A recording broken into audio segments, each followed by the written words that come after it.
Hello and welcome to another video. This time is a character's guide, one of those that I do weekly.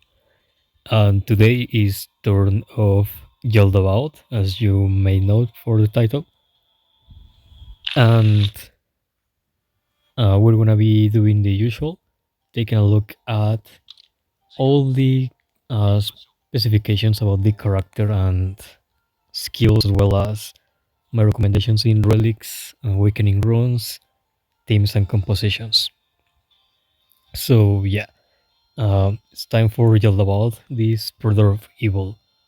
As we can see here, has a very poor attack, just see, which is expected because he's just a knight, he's just a tank, but has B on speed, which is kind of average, going maybe into a bit of his low side, with double A, one on magical defense, one on physical defense, which is balance at the start, when you don't put any items on him, and so it's a very balanced defense.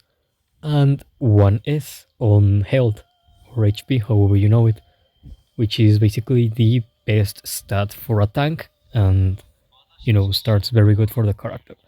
We see that is a character based on protection, bleed, and control, which is really curious because there is not a lot of tank characters that are for the Blade team in this case. But oh well.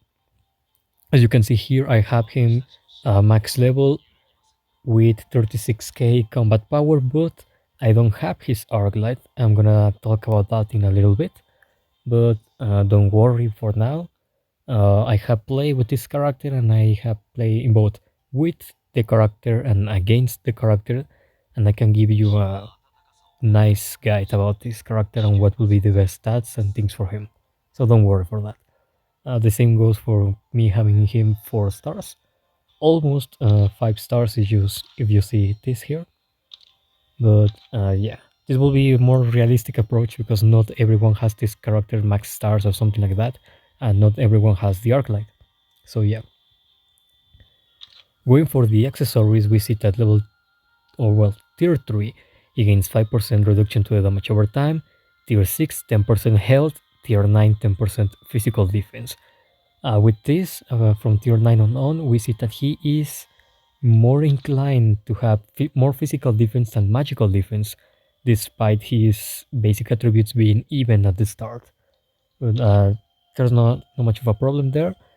Uh, Physical defense, health is always nice, reduction to damage over time. 5% is very little, but okay, it's, you know, it's passable for now. The skills now, the basic attack, the normal attack, it's an area of effect attack. It hits 3 enemies, the main target, and the left and right of the main target that you focus. It's gonna deal certain amount of attack plus health depending on the level that you level this up, and it has 100% basic chance to inflict 2 stacks of blade on the main target. That is basically the usual for blade team characters. Remember, basic chance can be influenced by effect precision and effect resistance. Effect precision on the attackers and effect resistance on the main target. And also it's gonna deal half the attack and even less of half the HP converted into attack to the other enemies, the ones that you are attacking by collateral damage. So you're dealing almost non-damage to the other targets, but you have 50% basic chance to inflict 1 stack of bleed on them, which is very low, but it's, like neat extra. So it's basically that, one area of effect attack that can put bleed on the enemy. Now, the first skill, Demonic Frenzy, he's gonna have 40% plus 10% at max level, plus multiplied by the number of stacks of bleed on the enemy that you're targeting, and that will be your total chance of taunting the target for 1 round. That means you at max level have 50% basic chance multiplied by the number of stacks that you may have on the enemy, the stacks of bleed. So the more bleed stacks the enemy has, the more likely you are to be able to successfully taunt the enemy. And the lesser stacks the enemy has, the less likely Jaldabaoth is going to be able to taunt the enemy. And if the target is successfully taunted, Jaldabaoth is going to have a boost in his storm meter of 40%, which is going to be a very, very huge increase on his storm meter because he is a character with B on speed. That means that he is not very fast. So having an increase of 40% on his turn meter is really nice. Also has a 100% basic chance to inflict damage down on the target for 2 rounds after dealing damage. Here it says after dealing damage, but let's say in game, when you throw this skill, you don't damage the enemy. This thing does 0 damage and is just a control skill. So it is basically when you inflict the status on the enemy, when you try to inflict taunt, not when you damage the enemy, no, not after dealing, because this does no damage. So just take that into consideration. This is not a skill you can use to finish off an enemy or anything like that. Now, the passive skill, the blood congeal. Naturally, Jaldabaoth max health is increased by 18%, which is very very nice considering he has some health, is his best stat, and is gonna grant blood congeal to all the allies excluding himself at the beginning of his own turn. That means that when you get an action with him to play, he's gonna give the passive skill to all of his allies. Blood congeal, what is that thing? Well, it is here on the left. It's a buff that can be stacked up 2 times and cannot be dispelled, and increases the damage reduction by 15% in we taking damage if a single instance, that means a single hit, of damage exceeds 50% of the carrier's current HP, consumes 1 stack of this state to become immune to the excess damage. That means that, for example, if one enemy throws just one attack that will do, for example, 80% of the current health of your mage, and the mage has the blood congeal, when that happens, your mage in that case will only receive the equivalent to 50% his current HP as damage, and not the extra 30%. That will become immune to that and will use this stack of blood congeal. And because this can be stacked up 2 times, that means your allies after 2 turns of Jaldabaoth could have a damage reduction of 30%. That is really nice. So this is basically an anti-burst skill meant to protect all of your team from being killed in 1 or 2 hits. And because it can protect you from literal one shots, that means that this very skill gets very very countered by multi-hit attacks. Like for example, Entoma attacks, both the SR and the SSR version. Entoma hits can uh, counter the blood congeal because they're multi-hit attacks. Or for example, Metal Vedo or Seshi, all of their attacks count as multi-hits because they hit at least twice. Those things can deal more than 50% of the current health of whoever has the blood congeal stack, but because they're multi-hits, the blood congeal doesn't get activated. So it protects you from the one shot, but it's countered by multi-hits. Now, continuing with that, now that I have explained what the blood congeal is, how it gets countered, and what counters the blood congeal, uh, when an ally consumes 1 stack of blood congeal after taking excessive damage, the ally in question is going to gain lifesteal for 2 rounds. Lifesteal is going to convert 35% of the damage dealt into health, and can be stacked with different lifesteal effects, which is kind of unusual because most buffs in this game cannot be stacked up. Uh, so you can use this lifesteal with things like Shalter lifesteal or Sariusu lifesteal. So you have that in consideration, or the Vampire Bright lifesteal, for example. Also, if you have this character 4 stars or more, Jaldabaoth is gonna have the advantage of giving everyone blood congeal at the start of the game. That means that when Jaldabaoth first turn comes in, everyone on his team will already have the 2 stacks of blood congeal, and if you have him 3 stars, you will need to play Jaldabaoth twice to be able to give the blood congeal stacks twice to your team. Not only that, but the passive also has one last effect, one last one. When an ally blood congealed stack is consumed after taking excessive damage, yield about turn meter boost by 10%. This is mean in this is meant for situations where, for example, the enemy turn is the current one, then one of your allies' turn comes in as the second in place, then maybe another enemy, and as the fourth one in play, Jaldabaoth, but the first enemy tries to one shot one of your allies, that will, you know, activate this quality, this feat of the passive, and Jaldabaoth is gonna gain a 10 turn meter boost, and that will allow him to play before the enemies that were slightly ahead of him. So you can play and do something like throw the demonic frenzy to another enemy, so the enemy doesn't finish off your ally or something like that. So yeah, the passive basically increases max HP, gives everyone a passive to have damage reduction, that tries to help them to avoid being one-shotted. And if they receive a lot of damage but don't die, they will gain lifesteal, and Jaldabaoth is gonna have extra boost on his turn meter.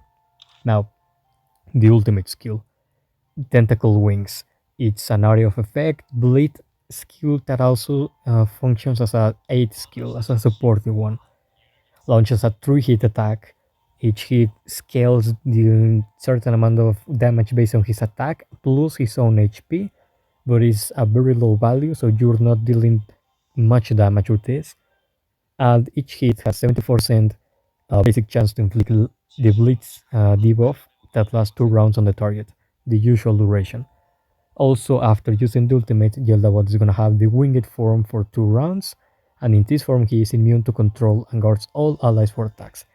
Immune to control means that he cannot be frozen, he cannot be taunted, and he cannot be stunned in place. So he's gonna be able to move constantly and to have action without the enemy being able to avoid that. And guarding all allies means exactly what SR Yuri does, or for example what the SSR CC does. That means that when an enemy is targeting with a single targeted skill one of your allies, Jaldabaoth is gonna get in the way and intercept the attack of the enemy.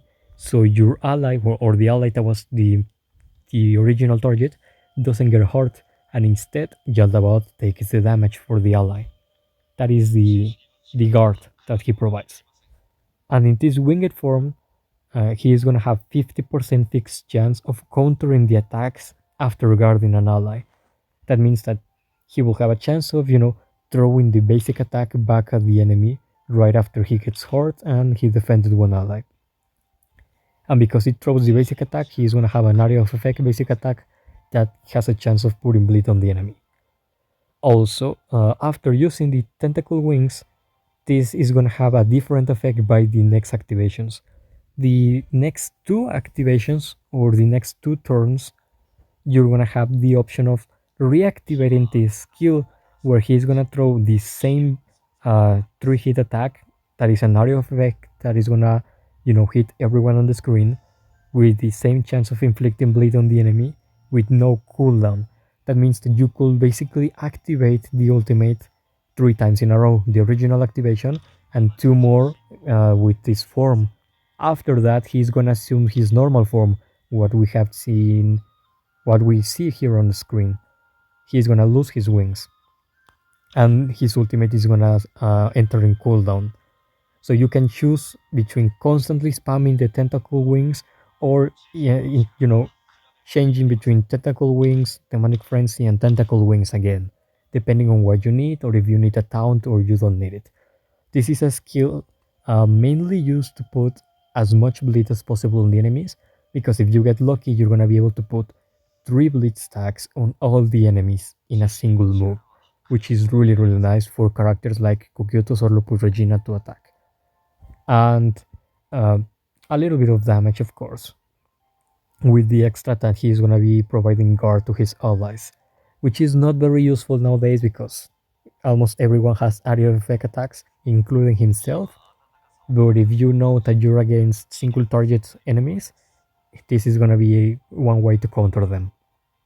Now, he doesn't have any captain skill, so we're gonna skip that up.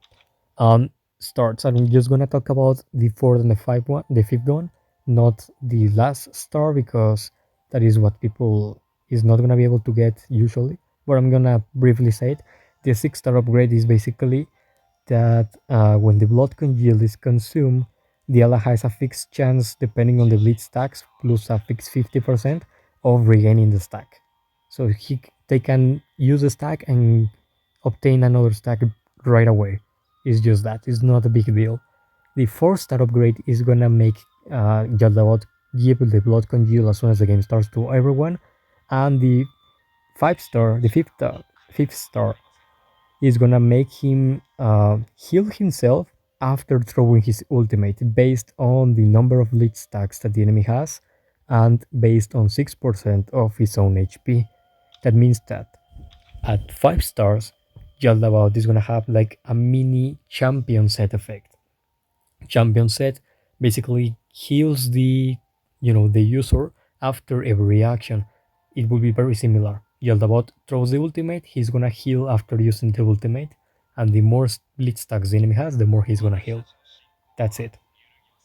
Now, uh, before going to the Arclight, I'm gonna briefly talk about the awakening levels. You can see I don't have him level 15 because I don't play many stages of Realm of Shadows. But my best example here will be this. Uh, you know, the first gem and the fourth one, the one that you get at level 20, try to get the energy gem HP, the one that increases it by percentage, because that will be increasing the best stat that Jaldabaoth has, which is the HP. And that will be playing into his passive, that will make his ultimate scale because it does damage based on his health and his attack, and so the second, and the fifth gem, the one that you get at level 25, I would recommend you to be the Might Gem Effect Precision because both his capabilities of inflicting bleed on the enemy as well as his chances of successfully taunting the enemy depend on effect precision. They have basic chances, yes, but if the enemy has even a decent amount of effect resistance, they're gonna resist both the taunt and the bleed. So give Yell a little bit of effect precision, at least a little bit. You're helping him to be able to successfully pull off the taunt more often, more reliable, and to be able to constantly put bleed on the enemies. As the rare gem, I will give you two recommendations: either HP or the one that increases that increases the speed. HP for the same reasons that I told you the first gem, and the one that increases speed because your Jaldabaoth is gonna be a bit slow. So if you can upgrade that a little bit, it can help you outrun other tanks except CC tank Hamusketer are the tanks with S. And the last one, the class gem, I will recommend you either the power gem reduce receive damage and the power gem health, whatever of those that you have. The power gem health is just increasing your HP, just like the first one, and the other one, the exclusive from the tanks, gives you reduction to the damage over time, 0.8% at the start. It's not a lot, but if you upgrade that, it's gonna be 8%, which is a decent amount. Oops, this is not the character. Uh, so I will recommend you increase health, 10 effect precision, then either health or speed. Again, health, effect precision, and then you decide the last one if you got that far. In my case, realistically, it will be like level 15, and that's it. Now, Arclight. As we saw, I don't have the exclusive Arclight of Jaldabaoth, but I'm gonna show you here what it is. And I will say from now, it's a really nice Arclight for the character if you want to max Jaldabaoth. It's just that I don't have it. Increases the health and the attack in flat amounts as well as the health on a percentage. And the exclusive effect is that increases Jaldabaoth effect precision by 20% and grants a 100 basic chance to inflict item feather on the target after using an attack skill for 2 rounds. So you will have a lot of chances of, a high chance of putting the item feather debuff on the enemy every time you ult or you throw the basic attack, or every time he counters, because he uses the basic attack. And what Iron Feather is? Well, here it is. Iron Feather is a debuff that cannot be purified, and after any out of turn actions, that means when the enemies apply assist attacks, chase, or counters, they are gonna gain 1 stack of bleed and immediately take extra bleed damage equal to 50% of normal bleed attack. That can be scaled from 20 effect precision to 40, and the damage of bleed from 50 to 100%, which is really nice. That means that with that Arclight, Jaldabaoth is going to be able to semi-counter any character that does assist, counters, or chases. For example, a typical character that does chases is this one right here. Uses the second skill to put an aura and then chases after every attack of the allies. A character that does assist attacks is, for example, her. With this, is gonna gain assist rate up. Is gonna be able to follow up attacks right after her allies. Um, she's also gonna be able to pull off and do some assist attacks. Like you can see here is 44% probabilities of assist rate, or counter attacks. For example, here I will perform a counter check, increasing counter rate by 30%, by 50%. Is when they receive an attack, they attack back out of their turn. There's a counter attack. Well, the Jaldabaoth is gonna be able to make those enemies receive damage from bleed instantly, and they're gonna, have the Iron Feather debuff on them. So when the enemies try to, play when it's not their turn, there's gonna be taken more damage than usual, because even when their turn comes in, the bleed stacks are still there, so they're gonna be able to receive full damage from bleed right there. So you can basically make bleed damage the enemies more often than you will with other characters. Now, in my case that I don't have the exclusive Arclight, what can I use? Right now I'm using this. I'm using Perception. That reduces the damage taken by 12.5% for the next 2 hits after using the ultimate. It used to be the next 2 rounds, but it got nerfed. I don't know why, if no one uses this, but anyway. Right now it's just a placeholder. It's just here because, it's a little bit useful because of the HP and so. I would not really recommend you that. The one that I would recommend you is this one, the Fearless of Death, the one with the laser mains. Instead of increasing the health, increases the defense, which is not as good, I know, but at least gives you a better general effect. That is having 60% in my case because it's 2 stars. Originally 1 star is used. No, it still is 60%. You're gonna have 60% fixed chance to recover certain amount of max health after taking damage, triggering once per action. The amount of health depends on the stars of the Arclight, and so. That means that every turn that the enemy damages him, he has a chance of healing back part of the damage, which is very similar to what his ultimate does when he has 5 stars, that is gonna heal him every time he attacks. And it's really nice, so I would recommend you Fearless of Death. It's gonna increase the defense instead of the health, which is not ideal, but you're gonna have a very nice general effect. Like for example, he has 36k combat power. Let's see how it scales if I change the Arclight. If I change it right now, it's gonna go to 34. It's gonna go lower, and yeah, it's because of the level 20. I didn't account for that. Level 20, and this one is level 100. Yeah, but in theory, she'll get like 700 more extra combat power. That is usually what happens when you upgrade the Arclight by 1 star. That was my bad. Now, the tricky part, the relic sets and barrel attributes, secondary attributes, and enhancements. As you can see, I do have a desolation set on Jaldabaoth, but I have another 2 recommendations. In my case, the recommendations do not match exactly what the game tells you here, except for champion set. Champion set increases your maximum health by a certain percentage, and it's gonna make the character in question recover health after every action. can be all the way to 10% with the Sparkle set, that means prismatic quality relics. The game also recommends you Bermare, that will be mostly to refund the cooldown of the taunt, so you can constantly keep the enemies under control effects, which is not that ideal with this character in question, considering what his ultimate is, and that you may want to spam that thing. But if you want, okay. But it gives you crit, which is not very useful in the character.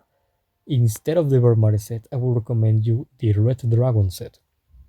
Increases the maximum amount of health by a certain percentage, and grants you the unique effect that you will have with the Sparkle set 20% chance of reducing the cooldown of one random skill by one turn when taking damage, and can be triggered once per round. That means when the enemy attacks you by either a single target attack or an area of effect attack, or even by damage over time effects like bleed, shock, or burn, he might refund one round of cooldown from one skill. That could be either the ultimate skill or that could be the second skill.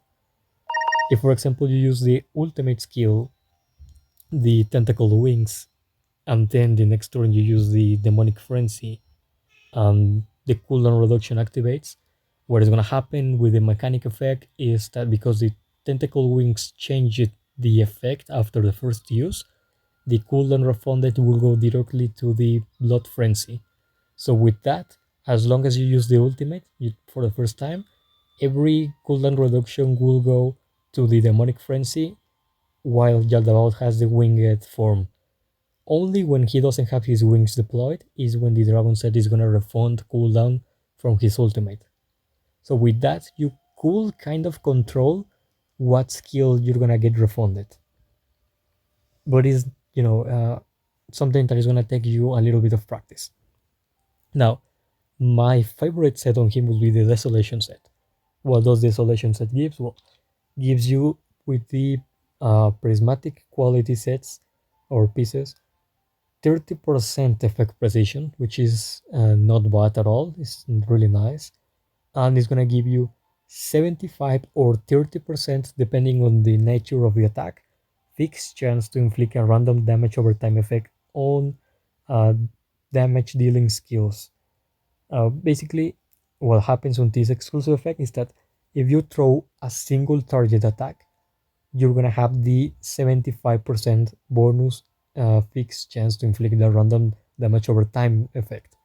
But if you throw an area of effect attack like the Tentacle Wings, then you're gonna have only extra 30% fixed chance to inflict a random damage over time effect on the target. And each target can be affected twice each round. And you could put either bleed, shock, or the burning effect. So if you get lucky, you throw something like the ultimate skill to the enemies. Each enemy will have the bleed stacks from the ultimate effect from the basic chance, but you also have a chance of inflicting extra bleed stacks or burn or shock stacks. And if the enemy already had the burn or shock stacks, they're gonna trigger immediately, dealing damage out of turn. And trigger can be affected 2 times each round. That means that you cannot, for example, throw Jaldabaoth ultimate, then something like Pestonia ultimate on him to give him 100% meter boost, spam the ultimate again, and expect the enemies to be with max bleed stacks or something like that. No. This benefit will be only activated, twice per round. That means that you're gonna have to wait for the entire character's rotation to happen to be able to inflict extra damage over time effects on them. But that doesn't mean that you're not gonna be able to, put multiple debuffs on the enemy at the same time. I have seen on different matches that I have done that when I throw the ultimate, I get to put like 4 bleed stacks on the enemies and then burn and shock. Or sometimes even more if I have, for example, Kokyuto's captain skill activated and things like that. I can be able to put all the way to like 5 stacks per action, plus burn, plus shock, which is nice. But depends on what you want. If you want like a pure tank, like you're not gonna have a bleed team, you just want this character as your tank. Red Dragon set or Champion set are really good, but if you want a bleed tank, the Desolation set is gonna be a little bit better. Even if you want like to put him in a burn shock kind of team, you can also put him as a tank with the desolation set, and he's gonna be able to have a chance of triggering shock and burn on the enemy as well. Now, sub attributes now.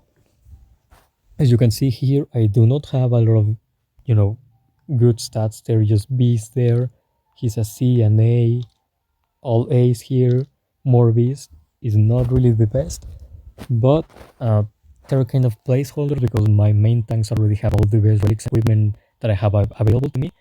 But what I have here is the correct sub attributes, but not the correct ratings. What do I mean by that? Like for example, effect precision and health is correct on Jaldabaoth. I just got unlucky with effect precision being B, for example. Now that I clarify that, for example here, Desolation Head, here the only thing that will not be really useful is the damage boost. Effect resistance is really good, so the enemies cannot put things like bleed on him. Effect precision is nice, it will help him to be more reliable when inflicting taunt and bleed on the enemies. And health will make him more tanky to all kinds of damage and will allow him to have all of his skills scale higher because every one of his skills scale with his own HP except the blood frenzy. The Desolation armor, for example, here, see on magical defense is really nice. Magical defense if you can get something like an A rating or more. I have here A on HP or health, however you know it. You know, HP plays into his strong side, upgrades all of his skills, and S on effect precision. The more effect precision he has, the more likely he is to taunt the enemy and inflict the bleed stacks on them. And I have an S on crit, which is uh, a little bit odd because crit is not something that you combine with this character, but I got, you know, S rating on crit there, so it is what it is. Here I do have a Sterling Greatsword instead of a Desolation weapon, but I have a Sterling Greatsword because the great stats. I have A on effect precision, A on effect resistance, A on health, and A on speed. You know, speed, a little bit of an extra movement to him so he can play faster. You may have a turn with him before other tanks or the enemy healers, things like that. Now the Desolation base. I do have here triple B, one on crit, one on magical defense, one on effect precision, and one is on physical defense. Here obviously I do have it both for the defense and the effect precision. The crit is useless here, but if you can get these three for higher ratings, it will be really nice, you know, more magical defense, more effect precision. That will be really, really good. So in the sub attribute department, what will be your main priorities? Your main priorities should be getting as much HP as you can, you know, as much health points as possible as your first thing on the list. The second place should be either, depending on your needs and your preference on the character, should be either more speed so the character can play, you know, reliable and not fall behind on the turns, or effect precision. Effect precision will help him to inflict bleed stacks on the enemies, to taunt them, and all of that. So it could be number one health, number two speed and effect precision, or number two effect precision and the third will be speed. The fourth one will be whatever you need between magical defense or physical defense. So what's gonna happen when you prioritize those sub attributes on the relic sets is gonna be that you're gonna be boosting the basic attribute of HP as much as you can, which is what exactly this character will need. Your second priority will be either effect precision or speed.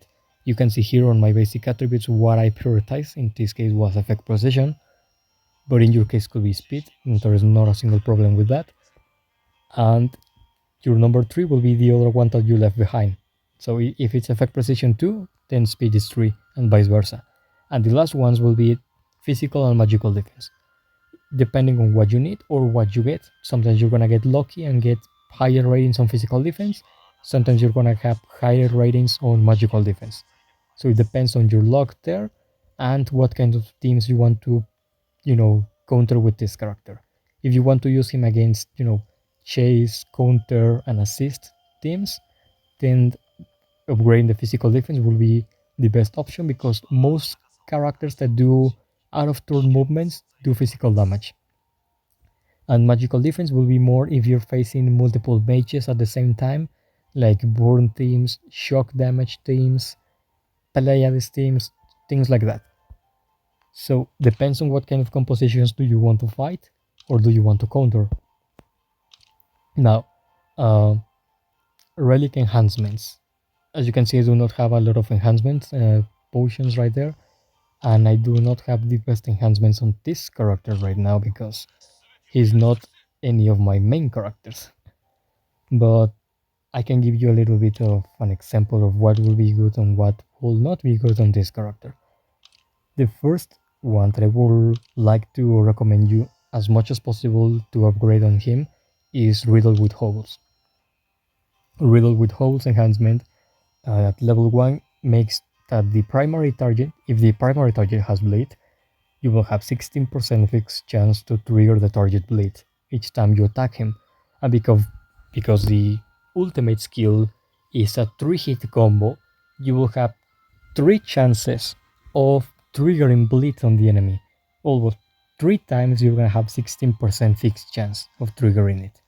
And that increases to 32 at level 2, at 50% at level 3, 75 level 4, and if you get to the max level, you're gonna have a 100% fixed chance to trigger bleed each time you attack the enemy, and the bleed stacks on the target increases by 1 before the attack. So you can get to max stacks really, really fast. That will be your main concern. Even if you're not playing Jaldabaoth into bleed teams, it's still really nice because he puts bleed. So you have a chance that immediately after the first hit when he puts bleed, he's gonna be able to proc it and deal damage as a tank. That will be a nice little extra damage for your team. And it's gonna help your damage dealers to, have an easier time taking down the enemies. So that will be your main concern. Riddle with holes. Your number 2 concern, in my recommendation in my book, will be effect precision, at least to get the level 6. That will mean, at least 2 enhancements at level 3, or multiple at level 1 and 2. From level 1 to 5 increases your effect precision by a percentage, but from level 6 to level 10 increases your effect precision by certain percentage, but also increases your speed from 4 to 10, which is not a lot, but it's a nice little extra. That means that Jaldabaoth is not going to be as low as the enemy specs or as low as the B rating tells you that it's going to be. So the more effect precision you can, the better. I would recommend you, in a realistic approach, level 6. Riddle holes, a realistic approach if you want to max him, if you really focus resources on him, will be something like level 3, which is still really, really nice. Then your other 2 enhancements will be Fortitude damage and Fortitude magical damage. Those enhancements basically increase the defense of the character in both flat amounts and percentages. And then the other enhancement is going to do the same, but instead of physical defense, it's going to be magical defense. And then the other one, the last one that I recommend you is Endless Cycle. Endless Cycle increases the health by a flat amount to level 1 to 5, and from level 6 to 10 is going to be held in a flat amount plus a percentage. Can be 8% or 20% at max level. If you can get this to level 10, that will be really good. Like, your main priorities, your main concerns will be Endless Cycle to level 10 if possible, Riddle with Holes to level 3, the Unerring Shot, this one right here, to level 6 to gain the extra speed, and then any defense that you need, either physical or magical. Things like Blade Thrown or Punch for Punch that are for damage, leave those behind because this character is not a damage dealer.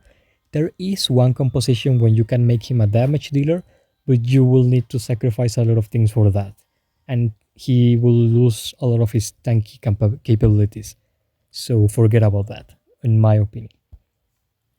And if you want to play, be a little funny or whatever, you want to have Jaldabaoth have a little bit of damage, you will try to maximize the riddle with holes and then one hit kill. One hit kill increases the area of effect skill damage from 5 to 10 to 16 to 23%, all the way to 30%, plus an extra 10 if he is full health. This increases directly the basic attack damage and the ultimate damage. Which in my case, because I don't have a lot of attack, this 10% doesn't mean a lot. But if you have Riddle with Holes and 10 this to a good level, and your character is combined with Robohamuske, he's gonna be able to pull off a lot of damage. Because his ultimate skill is gonna do area of effect damage, he's gonna be able to put bleed on the enemy, with Desolation Set he's gonna be able to put shock, burn, or more bleed on the enemy. Riddle with Holes will allow you to have a chance of triggering bleed in that same action, and all of that damage gets increased by the one hit kill enhancement. So that will be, like the wombo combo. Try to focus on Riddle with Holes, Endless Cycle, if you want, is optional. One hit kill, then Unirin Shot, another one that is, necessary on this character, and then either magical or physical defense, wherever you need. If you are not combined with that kind of set on the character, I have another one for the ones that might wanted to go uh, red dragon set. Red dragon set, for example, here try to use something like what my Sisita has, mostly because it gives a lot of speed, effect precision, and magical defense here. The armor has a lot of magical defense and speed. The weapon has more speed, more health, and the helmet has more health, more speed, more magical defense. You can try to add effect precision there as well. Or if you want to go the route of the champion relic set, you can use something like this that has defense, speed, effect precision, and a lot of health. Or something like this that has also more defense, more effect precision, and even damage boost. That is in the case that you want to go, the alternative relic sets. Now, the last part about this is the themes and compositions that you can play with him or around this character. The first thing to say is that obviously because he's a Bleed team member, he combines and has synergy with basically all the Bleed team members that are on the game actually. That means that he is easily combined with the Insect Loving Mate, SSR Entoma, also can be combined with the Limited Lupus Regina, the MVP on the Bleed teams can be also combined with the SR Entoma, the original version, because of her first skill, has a nice chance of putting multiple stacks of bleed on the enemy at the same time. Can be also combined with normal Kokyutos, also known as the water Kokyutos or the bleed Kokyutos. He deals extra damage to the enemies with bleed. He makes the enemies take extra bleed damage. He lowers their effect resistance. He adds extra chances of putting even more bleed on the enemy. He really enjoys putting bleed on the enemy and punishes enemies with bleed. You can also combine him with the Loyal Undead, the Death Knight. He puts bleed on anyone who attacks his shield when he has the ultimate active. So you can have a double tank composition that is putting bleed on them. You can also combine Jaldabaoth with the Vampire Bride, mostly because of her captain skill is increasing all the bleed damage by 20% as long as she is alive, and her Arc Light makes it that every time that she's in battle and bleed damage is dealt, is gonna restore health equal to 12% of damage that bleed did to all the allies. That means that the more bleed damage you do, the more your team is gonna heal, and that is basically one of the main bleed team members that you want to have in your compositions. Another bleed team member is this one right here, the one of the Dancing Scimitar, because it can put multiple bleed stacks on the enemy and the hits can bounce from one enemy to another, so you can do area of effect damage with the bleed stacks, and you can put at least 2 stacks of bleed on all the enemies. You have also this character that with the ultimate is gonna put a lot of uh, debuff on the enemies, and with those debuff you can also put bleed. So for an early game you can also use this. It could work both as a support to put damage over time and effects on the enemies, and as a healer to basically heal your team and keep them from dying. And also another SR character that you could use on the early game is Sisita because of the ultimate. The ultimate basically every time you land a critical hit on the enemy, she will have a 30% basic chance to put bleed on them. And you can make this a 6 hit attack, so you have 6 chances of putting bleed on the enemies, which is really nice if you level her up and upgrade her properly. So all bleed team members are combinable, all are compatible with Jaldabaoth, because all of them are going to be putting extra bleed, and some like the Vampire Rite are going to be able to increase bleed damage. Other like the Death Knight is going to redirect focus from the enemy, so the enemy doesn't kill your mages. Character like SR Entoma is going to be able to put a lot of damage and a lot of bleed stacks on a single enemy in one single action.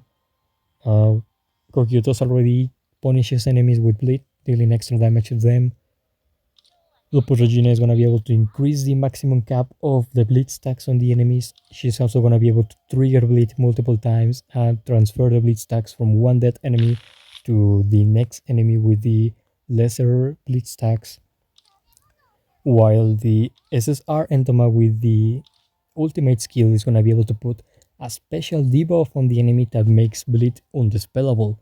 That way the enemies are not able to purify themselves and get rid of bleed.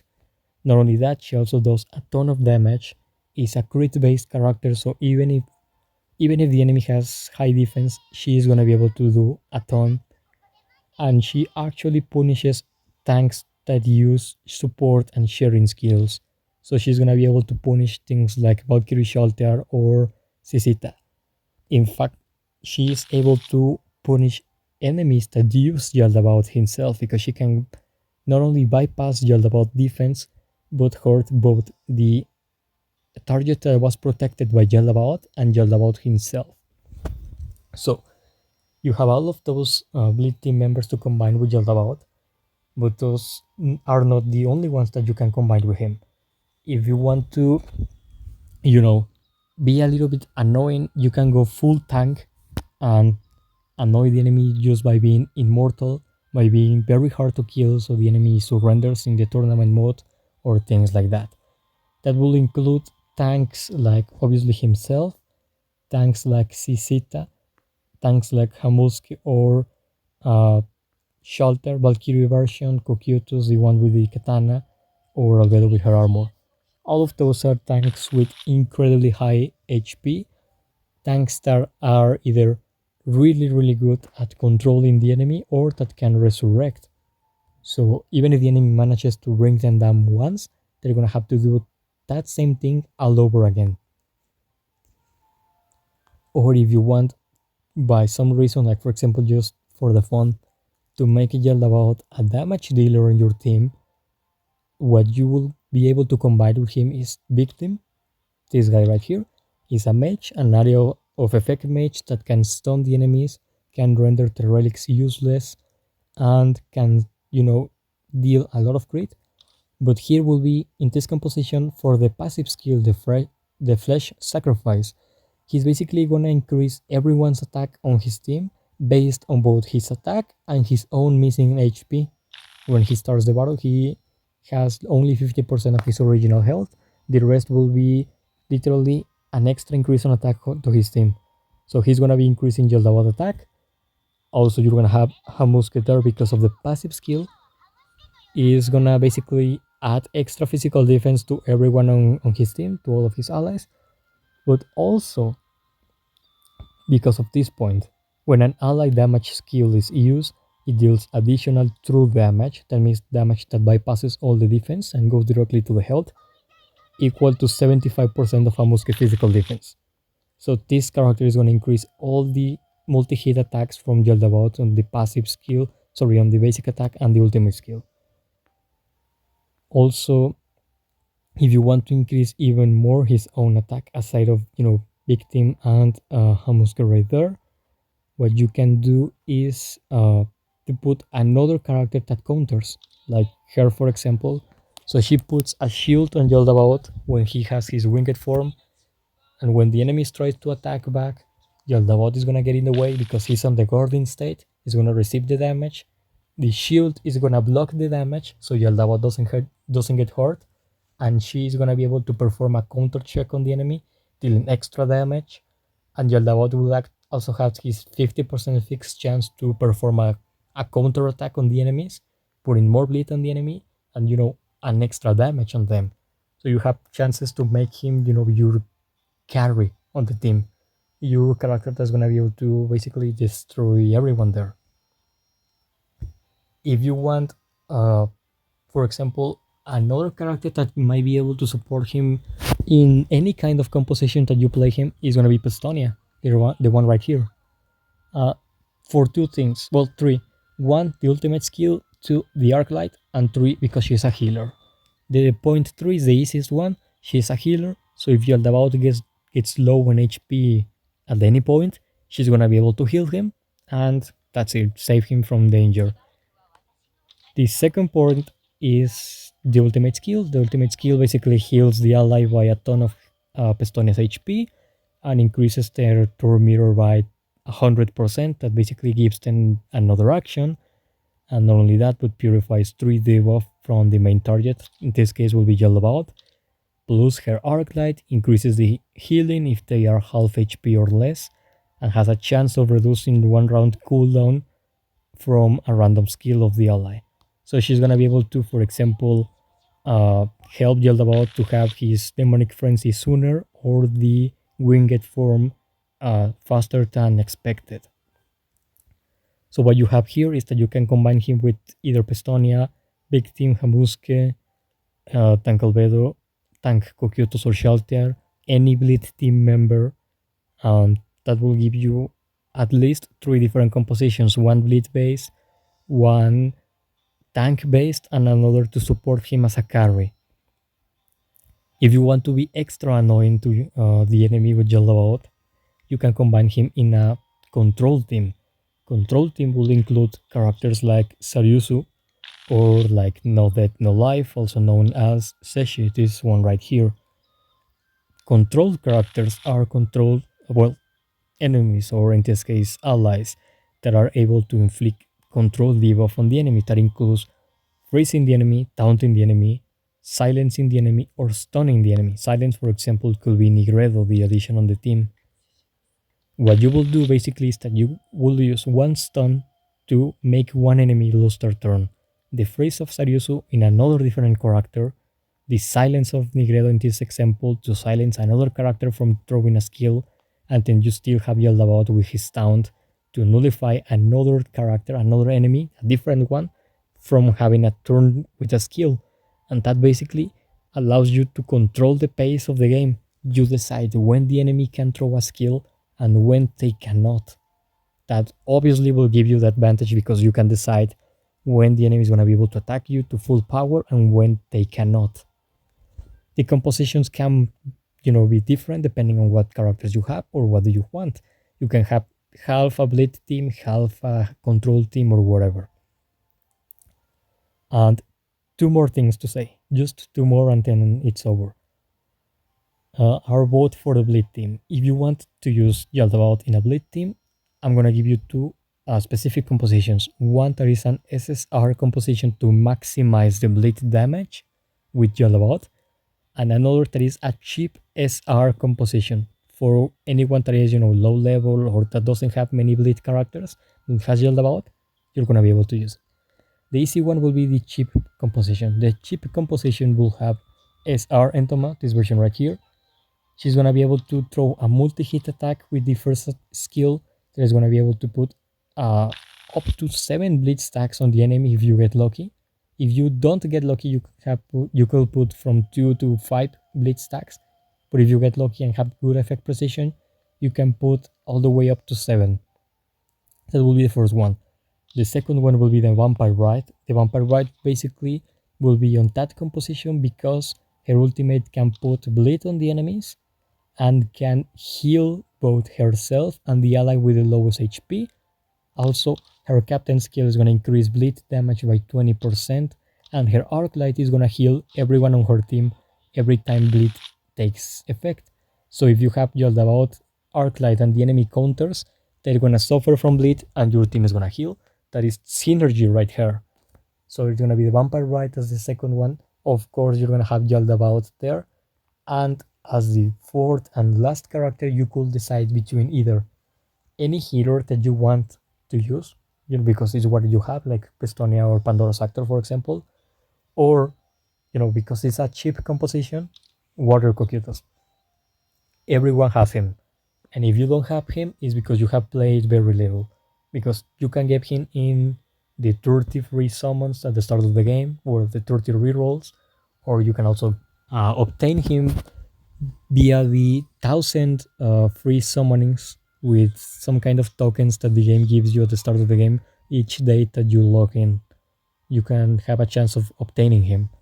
And he basically will be your main damage dealer in this composition because he can do both single target and area of effect attacks, just like Entoma, but he specifically punishes enemies with bleed. Like, for example, the second skill is going to deal extra damage if the target has bleed. The ultimate is going to put some debuffs on them that is going to make them take extra bleed damage. And his arc light makes him deal more damage to the enemies with bleed.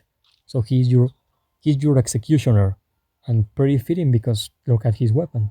He's gonna be able to cut everyone's head off. Now, the second composition, the expensive one that you will need to max if you want to really maximize the damage. For maximum damage potential on the bleed stacks, you will need a Vampire Rite. Level up as much as you can, upgrade as much as you can. It seems odd because it's an SR character, but she will be on this composition merely because of her captain skill. She's alive on battle, she's going to increase bleed damage by 20%. Take that in mind. Is extra 20%. Then the next character you're going to have there is Lupus Regina, the commander of the army. Because of her, overall for everything about her, but also her arc light. With her arc light, when she is alive in the battlefield, bleed damage nullifies 30% of the target defense. At one star, just 30. So let's say, let's keep it like I have it, just 2 stars. Bleed is gonna deal extra 20% damage thanks to the Vampire Rite. That same bleed damage is gonna ignore 36% of the enemy defense. It's gonna ignore 36% because Lupus Regina theoretically will have a termination set. The bleed damage is also gonna nullify 30% of the target defense as well. So it's a total of 66% defense nullified on the enemies when bleed takes damage. That is a lot. Not only that, her passive allows you to increase the cap of bleed all the way to 10 additional stacks. So you can have an enemy with 20 bleed stacks if the game goes long enough. So that increases bleed damage because bleed does 25% of the inflictor's attack as damage before action and can stack 10 times. So you can, with this character, you can stack it up another 10 times. So up to 20. So it's 20 bleed stacks that are able to nullify 66% of the enemy defense that also buffed by the Vampire Rite and deal extra 20% damage.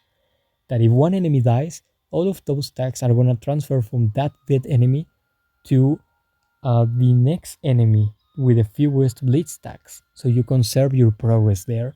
And with her second and ultimate skill, she's going to be able to have a chance at triggering bleed on the enemy, at inflicting extra bleed stacks, increasing the duration of bleed as well as triggering it, and countering the enemy. Not only that, but her passive also makes her deal extra 12% increased damage to enemies with bleed. So not only are enemies receiving 20% extra bleed damage that is nullifying 36% of their 66% of their defense, but they're also facing a Lupus Regina that is dealing extra 12% damage to them. The team is healing every time Bleed takes damage, so every time Jaldabaoth inflicts or triggers Bleed, for example, is healing his team. And not only that, but your last addition to the team will be the normal Concutus as well. Because on top of all of that, he is gonna be able to deal extra damage to enemies with Bleed, thanks to his Arc Light. He's gonna be lowering the enemy effect resistance with the basic attack, lowering by 45, so the enemies are more likely to be inflicted with Bleed or to be taunted by Jaldabaoth's second skill. Not only that, with his first skill, he's gonna be able to perform a high amount of damage that also does extra damage if the enemy has Bleed, and he's gonna be able to refund the cooldown and then the ultimate. He's gonna be able to do area of effect damage with Bleed that has a chance of putting Grievous Wound or high tier Grievous Wound on the enemies. That basically is a debuff that increases bleed damage taken by 30% and reduces their healing by 50%. And not only that, but also triggers bleed on the moment. Here, triggers the bleed effects on all the targets upon dealing damage, while the total stacks of bleed on all characters in the same faction, 0 to 10 extra stacks, are added to the number of stacks triggered on my primary target. That means that if the enemy has, for example, 5 stacks, and there is 2 more enemies on the screen, one has 3 stacks and the other has 2, and Cocytus ults the enemy with 5 stacks, all the stacks from the main target are gonna be triggered alongside the extra stacks of the other allies of that enemy that are gonna be added up to the main target. So the enemy is gonna suffer a bleed damage of 10 stacks being triggered all at once. What does that mean? Well, it means that you're boosting bleed damage to the maximum amount possible in the game. The Vampire Rite is 20% extra bleed damage, combined with the high tier Grievous Wound after Cocytus' first turn, that will be the ultimate when you throw the ultimate. That means that after the first turn of Cocytus, if the enemies have bleed, no matter how many stacks, if the enemies have bleed, they're gonna be receiving a total of 50% extra bleed damage. While they have Cocytus and Lupus Regina be able to trigger bleed before time, dealing extra damage to the enemies with bleed, and if they try to purify themselves from that, you have the Vampire Rite area of effect attacks and Jaldabaoth attacks with the ultimate that are able to put bleed on all the enemies at the same time. So the enemies are never gonna be able to get rid of bleed unless they get debuff immunity. That is the only way.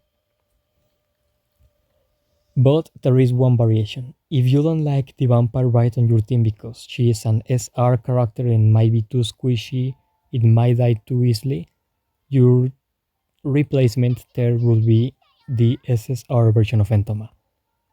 Not because she increases the bleed damage, but for entirely different reasons. She, instead of increasing the bleed damage or healing the team every time bleed takes effect, instead of that, she deals a ton of damage with a high chance of dealing critical damage on the enemy.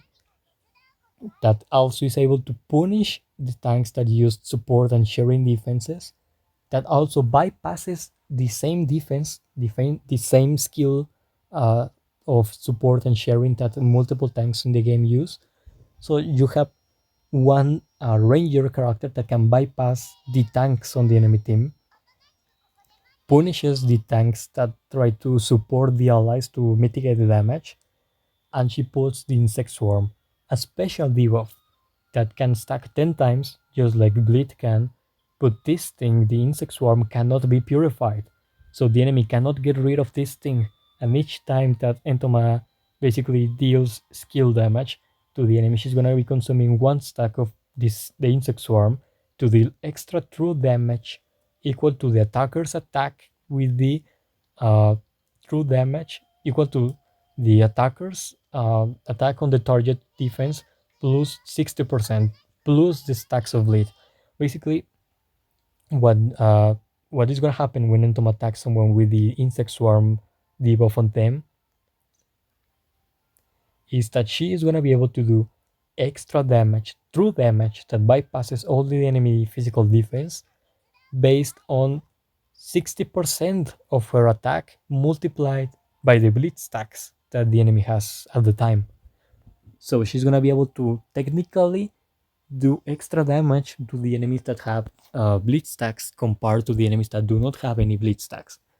But the important part here, apart that she's gonna be able to do true damage added on top of the bleed damage, is that when this is up, she makes bleed undispellable. That means that the enemy will not be able to take away bleed.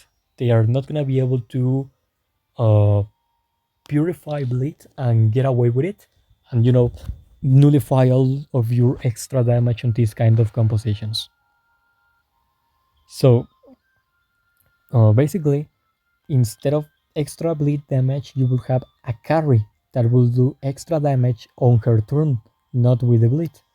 That will be, like the main difference in gameplay. Well, she has also high chance of performing assistance and things like that. And she also, every time the enemy gets a purifying skill on themselves, she's gonna perform an extra attack on them that has a chance of putting bleed on them.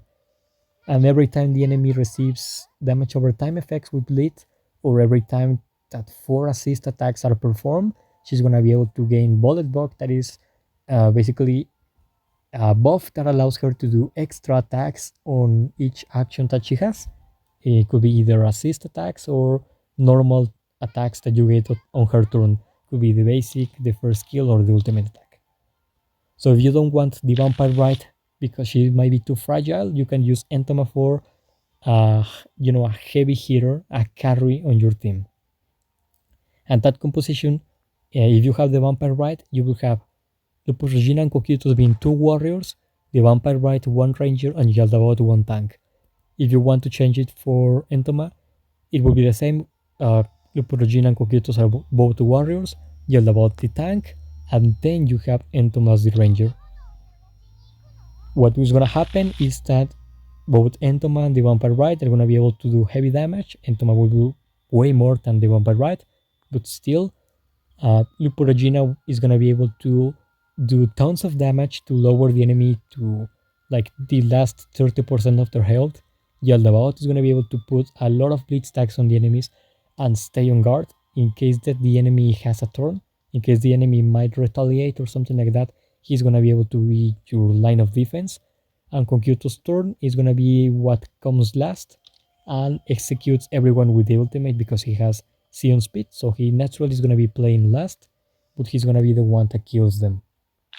At least he's gonna kill one enemy, and then Lupo Regina passive is gonna be transferring bleed to another enemy and triggering it. And because everyone will be low health by 10, hopefully, and if you get lucky, that trigger of it will kill that enemy and will start a chain reaction that will kill everyone at the same time. Or well, everyone on the same action, one right after the other. So that will be the themes and compositions for Jaldabaoth, the Spreader of Evil. The runes department, get whatever you have. Give him whatever you have here, just like I have here, and you should be fine.